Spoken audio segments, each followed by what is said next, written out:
খিচুড়ি আর মাংস কিন্তু সবারই পছন্দের একটা খাবার। আর খিচুড়ি মাংসটা ঝটপট তৈরি করে নিতে পারেন এমনই একটি রেসিপি আজকে শেয়ার করব। খুব সহজে এটা তৈরি করে নেওয়া যায় বা রান্না করে নিতে পারেন। এখানে আমি বেশ খানিকটা সয়াবিন তেল নিয়েছি, তারপরে দিয়ে দিব বেশ খানিকটা পেঁয়াজ কুচি, দিয়ে তারপর দিয়ে দিব গরম মশলাগুলো। আর তেলে পেঁয়াজের সাথে গরম মশলাগুলো ভেজে নিলে কিন্তু আলাদা একটা ফ্লেভার চলে আসে। তারপর দিয়ে দিব পরিমাণ মতো লবণ, দিয়ে একটু ভেজে নিব। তারপর দিয়ে দিব রসুন এবং আদা পেস্ট। যেহেতু পেঁয়াজ কুচি বেশ খানিকটা ব্যবহার করেছি, তাই আমার পেঁয়াজ পেস্ট ব্যবহার করব না। তারপর দিয়ে দিব হলুদ, মরিচ এবং ধনিয়া। মশলাগুলো ভালো করে কষানো হয়ে গেলে আমি দিয়ে দিব আগে থেকে ছোট করে কেটে রাখা সলিড মাংস নিয়েছি। সেই মাংসগুলো, এখানে গরু, খাসি বা মুরগি যে কোনো মাংস ব্যবহার করতে পারেন। আলাদা আলাদা করে মাংস বা খিচুড়ি রান্না না করে আপনি একসাথে এটা ঝটপট তৈরি করে নিতে পারবেন। তারপর দিয়েছি জিরা গুঁড়া, দিয়ে খুব ভালো করে কষিয়ে নিব এবং কিছুক্ষণের জন্য ঢেকে দিব যাতে মাংসে যে পানিটা থাকে সেটা শুকিয়ে যায়।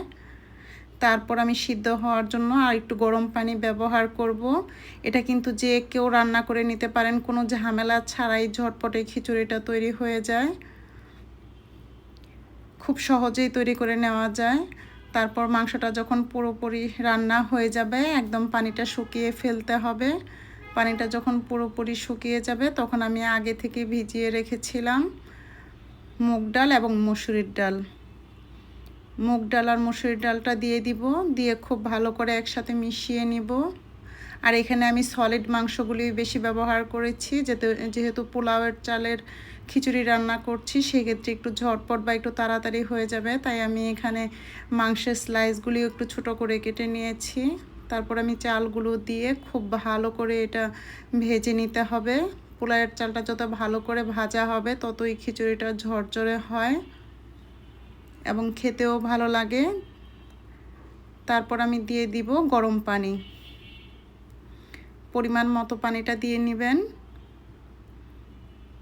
পানিটা দিয়ে আমি বেশ কয়েকটা কাঁচামরিচ ব্যবহার করব।